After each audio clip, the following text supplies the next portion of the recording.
Hello, housing movers and shakers. For those of you who know me, nice to see you. For those of you who don't, my name's Zach. I'm a settlement caseworker here at Access. So, I've got a little bit of an inside scoop from our housing team, and they've given me a few notes that I want to share with you today. Alright, so today we're going to talk about a few of the major things that you need to get done when you're moving from one house into another house. So let's start with moving out from the house that you currently live in. Once you have written approval from the new real estate agent that you are approved to move into the house, you need to fill in a Form 13. That is a notice of intention to vacate. That document is in relation to the house you're currently living in.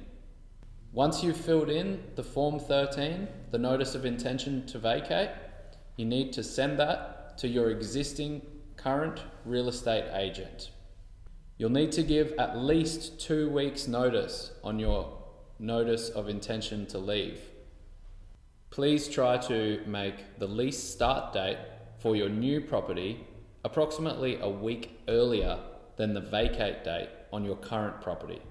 This will give you time to clean the house after you have moved your belongings to your new house. Once you've finished with the Form 13 process, you'll need to contact the utilities company. That's for your electricity and your gas. You need to let them know that you want to disconnect the electricity and or gas from your current house and reconnect the electricity or gas to your new house. Make sure you let them know which date you're leaving your current house and which date you're collecting the keys for your new house. That way they can make the connections when you need them. Next, you'll need to start thinking about how you're going to move all of your personal items like your furniture and your clothes and all your other belongings. You can organise a removalist for a fairly affordable price. Otherwise, you can seek assistance from fellow community members. There are 3 things that you'll need to do in order to physically take care of the property that you are exiting. You'll need to do a bond clean, you need to maintain the gardens, and if you have carpets, you'll have to get professional carpet cleaning and keep the receipts for that. Once you have moved all of your personal property, like your furniture, your clothes, and absolutely everything that is yours from your existing property, you'll need to get a bond clean done. That's where you engage a professional cleaner to do exactly that, a bond clean. Bond clean. Gardening. In order to do the gardening, you'll need to make sure the lawns are mowed, the edges are trimmed, and that you dispose of any waste that's around on the turf or in the garden beds. Professional carpet cleaning. You'll need to get a professional carpet cleaner if you do in fact have carpets in the house. Ensure to keep the receipt and provide that with your exit condition report to your current agent.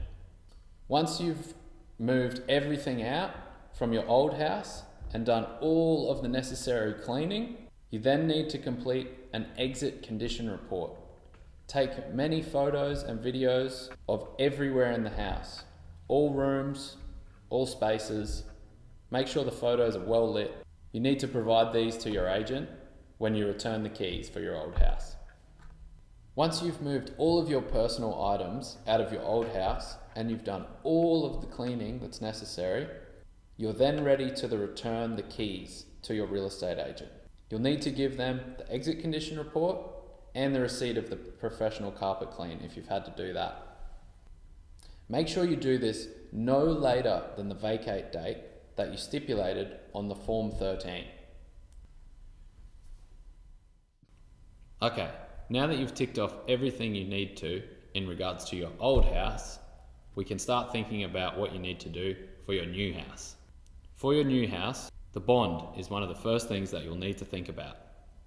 When your application is approved by the agent, you'll be required to pay the first 2 weeks' rent as well as the bond, which is equivalent of another 4 weeks' rent.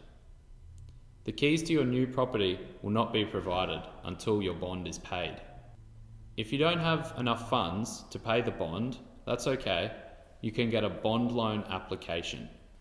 You can get a bond loan application through the Department of Housing, Queensland. Entry condition report. Once the lease is signed, the bond is paid, and you have collected your keys, you'll need to complete the entry condition report. It's very important that you do this and return it to your agent within 3 days of collecting your keys. To do the entry condition report, attend the property and complete the report. Take as many photos and videos as you can of any existing damage or particularly unclean parts of the home. This includes the gardens and outside of the home. If you've documented all this in photos and given it to your agent within 3 days of collecting the keys, then good-o. Now that you're comfortably living in your home, you need to make sure that you maintain your rental payments regularly, whether that's weekly or fortnightly, whatever you've set up with your agent. If Centrepay is available, ensure this is set up with your agent and Centrelink. If Centrepay is not available, you can set up direct debits from your bank account to the agent's trust account. Ensure at all times you have the direct debit amount of monies to cover the rent in your bank account. Thanks for tuning in today, guys. Just remember, Access is still operating. You can call your caseworkers on the phone. If you've got their email addresses, you can email us. And obviously you can just keep following these videos, see what we're doing there. But please do call us. We're still working.